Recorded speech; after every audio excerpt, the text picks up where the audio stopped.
¿Cómo están? Todos sabemos que nunca falta la amiga, el amigo, la comadre, el compadre que tiene el amante, que tiene la concubina. Y hay un punto que se muere y que de repente el testamento. ¿Y qué es lo que pasa precisamente con esa relación de años? ¿Y qué pasa con esa que llega de, pues también me toca, etcétera? Y bueno, tengo la cita hoy aquí con el cafecito conmigo, con el notario Pablo Reynoso, licenciado Pablo Reynoso, que nos va a platicar precisamente de esas eventualidades y cómo corregirlas. Regresen, no se me vayan, porque el tema va a estar muy interesante.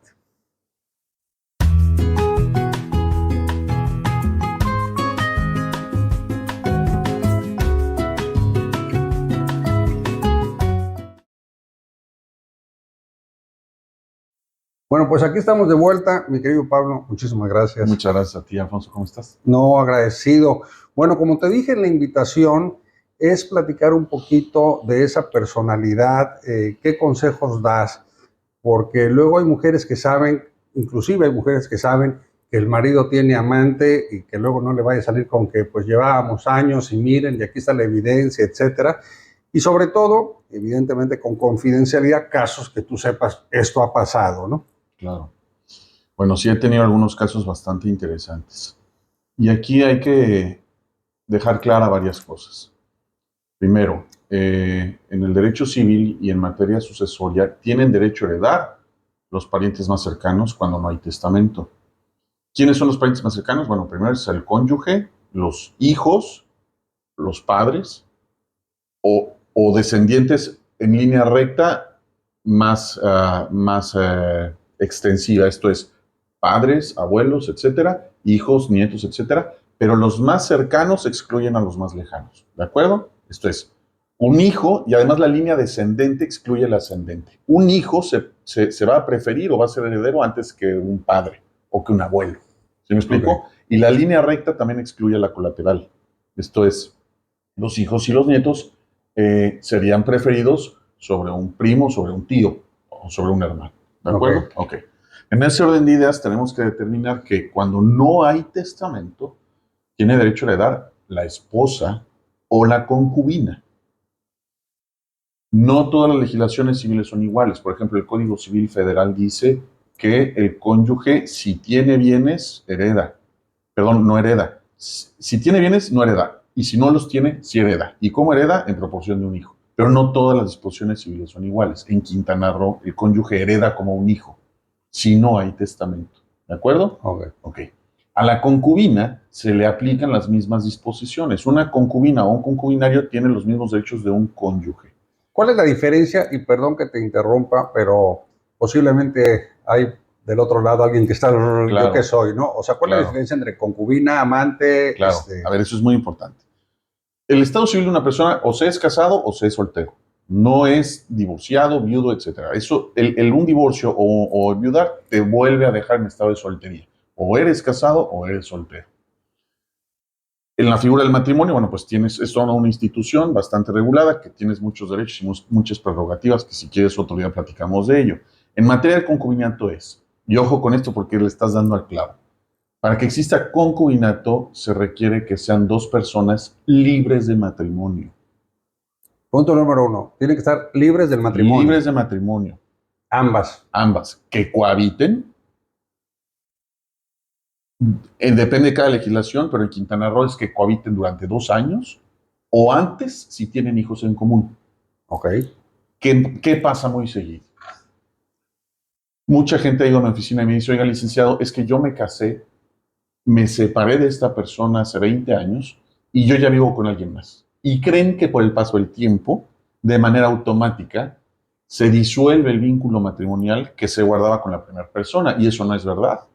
O sea, la única manera que existe para poder disolver ese vínculo matrimonial es mediante una resolución judicial o administrativa en su caso, o con el fallecimiento de esa persona. Y ese fallecimiento no es presuncional, o sea, tiene que haber un acta de función. ¿De acuerdo? Es la regla general. Excepcionalmente podemos presumir que hubo un rompimiento de ese vínculo matrimonial porque se presuma muerta una persona si es que desaparece y se lleva un procedimiento de presunción de muerte y declaración de ausencia, pero ese ya es otro tema. Entonces, el hecho de que una persona se separe de otra no genera un divorcio. Si esa persona está casada y se ve ya involucrada y vive con otra, incluso que pueda llegar a tener hijos, eso no es concubinato. Eso es un amaciato y no tiene una regulación específica dentro de la ley. Entonces, ojo con esto porque lamentablemente luego está el de que concubina y amante es lo mismo. No. No. Concubinato es ambos dos tienen que estar solteros. Libres de matrimonio. Libres del matrimonio. Libres de matrimonio y haber cohabitado durante 2 años o haber tenido un hijo antes de ese tiempo. Eso también ya genera derechos de concubinato. Okay. Y por ende el concubinato también de existir surge como derechos y obligaciones la pensión alimenticia entre ambos y derechos sucesorios. O sea, se le da el tratamiento de esposa o de esposo. ¿De acuerdo? Ahí entraría la sucesión, el concubinario o la concubina. O sea que sí podría haber el caso, voy a inventar, el cantante famoso que estaba divorciado y tenía a la concubina y tuvo un hijo con ella, que hay muchos casos. Sí. Ese cuate sí puede llegar y decir, yo soy. A ver, si él estuvo casado, se divorcia y luego vive con otra persona y tiene una hija y falleciera sin testamento, ella tiene derecho a heredar como si ella fuese una esposa. Ahí nada más se las dejo de tarea.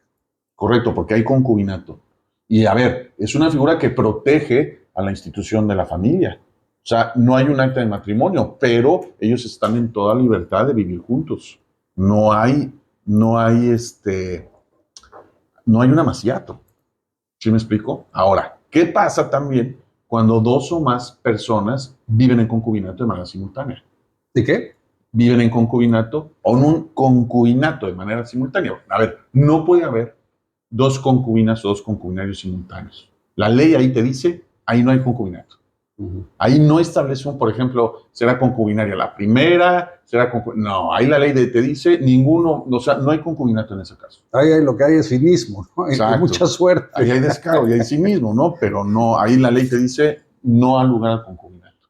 Entonces, a ver, me parece que la institución es correcta y, a ver, no la estoy defendiendo tampoco, pero te voy a dar mi muy humilde punto de vista. Por favor. A mí me parece, con todo respeto, que cada día vemos más usada esa costumbre o esa práctica que el matrimonio. Y no estoy diciendo que estén mal, pero sí veo que el matrimonio tiende legalmente y estadísticamente al desuso. ¿Por qué?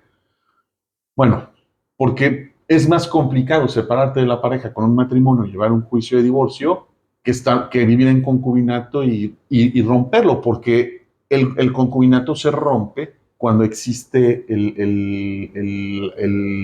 cuando se deja de vivir juntos, cuando se rompe la cohabitación. O sea, es importante que exista una cohabitación. Claro, para que haya concubinato tiene que haber cohabitación. O tener hijos en común. Y estar libres de matrimonio. Entonces, si yo vivo en concubinato, es más fácil resolver la separación si rompo la cohabitación. En cambio, el matrimonio no lo puedo resolver tan fácil. Y menos si se trata de una sociedad conyugal. Ojo, insisto, no estoy defendiendo la institución ni la figura, pero yo sí veo que tiende a ello. Como por ejemplo antes los esponsales o las donaciones que se hacían entre el prometido y la prometida antes del matrimonio, que están reguladas en el Código Civil. Ya no se dan esos casos. ¿Por qué? Porque cada vez entra más al desuso. La gente es cada vez más práctica, ¿no? Hoy una boda es cara, separarme de ella es un problema. Si me veo involucrado en una sociedad conyugal, eventualmente me veo involucrado en un problema. O sea, ¿podrías decir que hay una tendencia a que desaparezca? Yo creo que sí. Yo creo que eventualmente al paso de los años, cada vez vamos a ver menos figuras, menos aplicarse a la figura del matrimonio y cada vez vamos a ver más concubinatos, porque es más práctico. Insisto, no lo estoy defendiendo, simplemente es una... No, y finalmente todos sabemos que cada historia es un mundo y cada historia es personal, etcétera, pero para mí era importante. Entonces, para ser directo, una persona que es la amante de alguien, si ese señor está casado, la amante ya no da derechos de concubina y no da derechos sucesorios. Ok, ahora, si el esposo Pero, perdón, si tiene hijos con esa persona... No, no tiene hijos. Digo, no, okay, no sé, digo. Ok, pero si lo hubiera, si tuviese hijos, ese sí, a ver, y fuese reconocido, sí es su hijo. El hijo sí tendrá derechos, pero Okay. ella no. Ok, ahora, si esa persona, este sujeto, le heredó y le puso un departamento y todo, ¿la esposa puede llegar a reclamar? Es otra gran pregunta. En México... Yo hago puras buenas preguntas, digo, Sí. porque tengo casos que quiero que se los aclares. Existe lo que se llama la libre testamentación. ¿Cómo? Libre testamentación. Ok. Tú tienes derecho Ujú. de nombrar como beneficiario en tu testamento a quien tú quieras. Puede o no ser tu pariente. Esto es, está casado, tiene hijos y quiere dejar a la amante como heredera, ¿lo puede hacer? Sí. Oye, ¿y puede dejar a los otros fuera? Sí. ¿A qué sí está obligado? A dar una pensión a quienes tengan derecho a la pensión. Ok. ¿De acuerdo? Ojo. Si él deja como heredero o heredera universal a otra persona, que lo puede hacer y está en su derecho, y tuviera hijos menores de edad, esos menores de edad tienen derecho a impugnar el testamento, que no es lo mismo que anularlo. Tienen derecho a atacarlo, impugnarlo, que eso significa disminuir de la totalidad del patrimonio que se está transmitiendo lo proporcional o no necesario para cumplir con la pensión. Pero eso es muy diferente a que sea heredero. Ah, sí, sí, sí, sí. Eso es otra cosa. O sea, una cosa es impugnar y otra cosa es invalidar. Claro. Okay. Y otra cosa es anular. Hay muchas figuras, ¿no? Hay otra cosa es revocar. ¿De acuerdo? Ok. Ahora, hay otros países donde no es así. Por ejemplo, España. Me parece que Argentina también. Ahí no existe la libre testamentación. Tus hijos son tus herederos forzosos, en cierta proporción, pero eso no es el caso de nosotros. En el caso de nosotros solamente existe un caso de excepción en el que sí el heredero es forzoso, que es el caso del, le llaman el hijo, es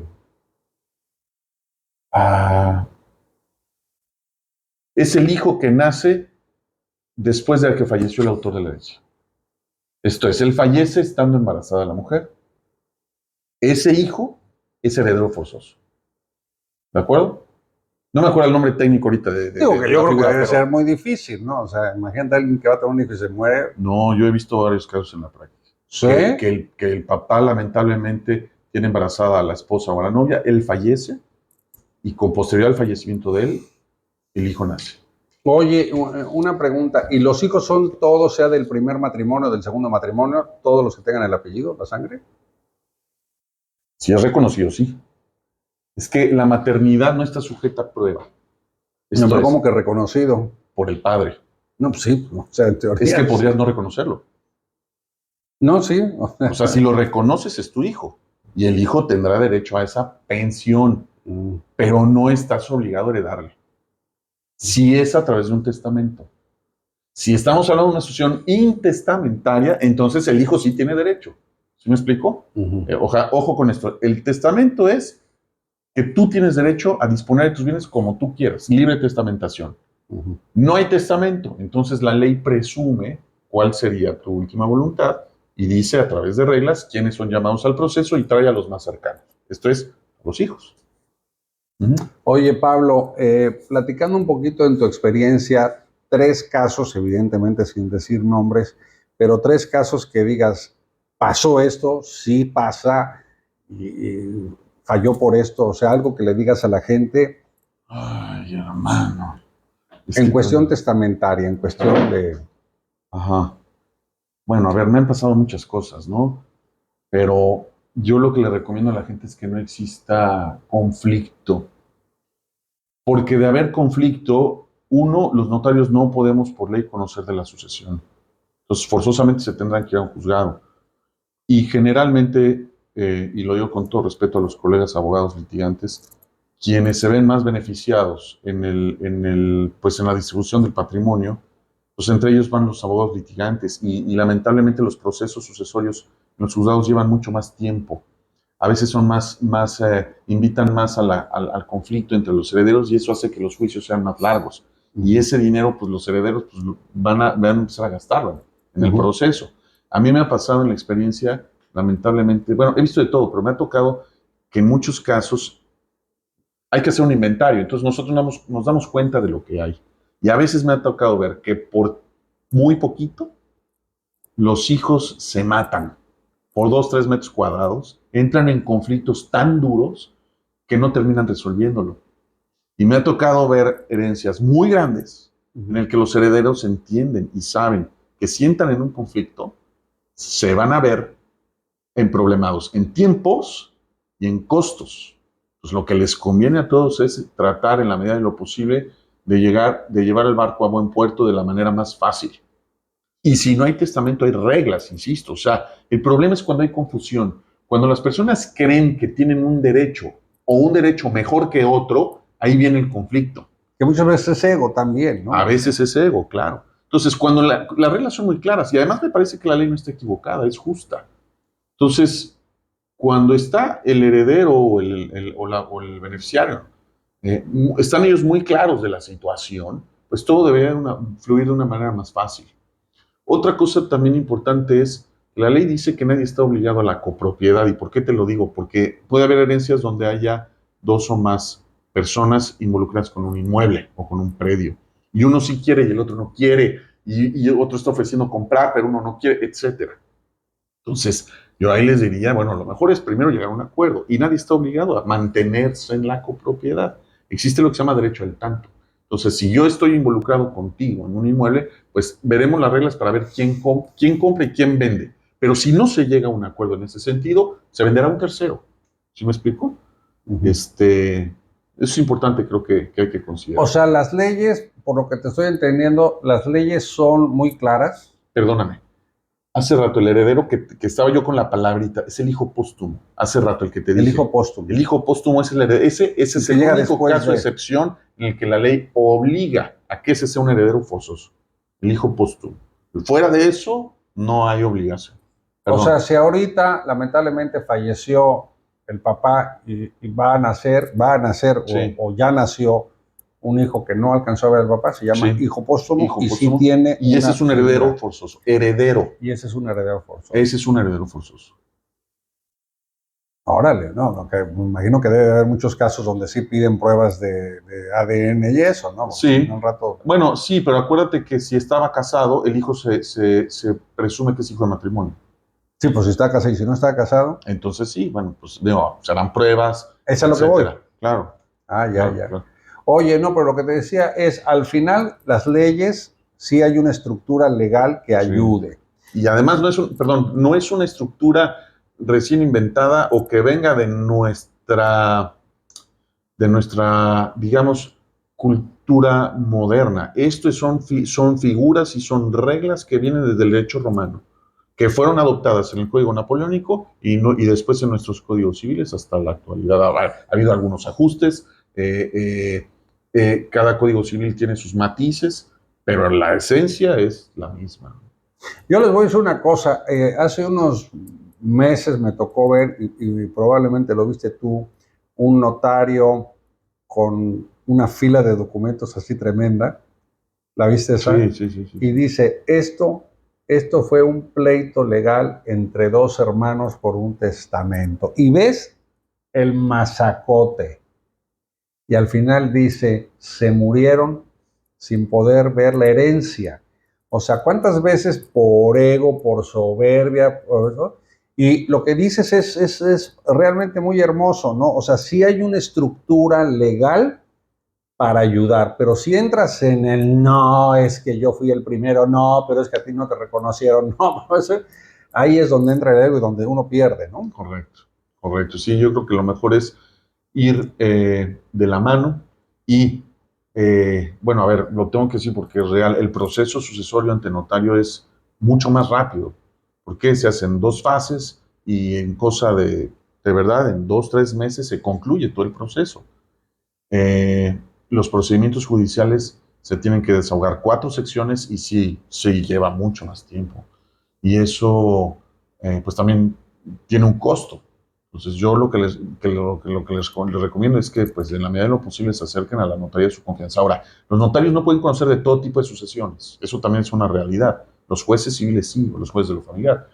Los notarios tenemos algunas condiciones. Solamente, por ejemplo, tratándose de una sucesión testamentaria podemos conocer de cualesquiera, siempre y cuando no haya menores de edad y no haya conflicto entre los herederos. Cuando la sucesión es intestamentaria, podemos conocerlas siempre y cuando no haya menores, no haya conflicto, pero también hay otras reglas, que la mayoría de los bienes se encuentren ubicados en el estado o en la jurisdicción del notario, que su último domicilio haya sido también aquí o que haya fallecido aquí. Si no se dan esas condiciones, el notario no puede conocerlo. Entonces tendría que llevarse ante un juez. Pues yo creo que esto está más que claro, y el consejo con lo que me quedo es preferible un buen arreglo que un mal pleito. Correcto. ¿No? Ser conscientes de que si metemos el ego, la envidia, etcétera, pues esto se va a perder. Un comentario, uno de los problemas que frecuentemente se presentan, no sé si te acuerdas que en algún momento se le agregaba el I, ¿no?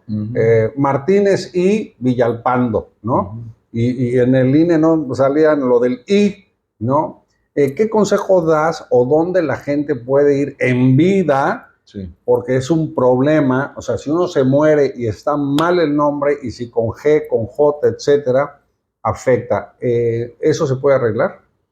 Bueno, sí. Puedes llevar un procedimiento ante... Estoy hablando en vida. O sea, ahorita el que tenga ese tema, vete, hijito, y arréglalo, ¿no? Lo que manda lo que lleva la regla, lo que debe predominar es el acta de nacimiento de una persona. Esa es la que manda. Si algún otro documento tiene alguna discrepancia, pues ese otro documento está mal. Entonces, lo que manda es el acta de nacimiento. Existen procedimientos para poder hacer correcciones o errores ante el propio registro civil.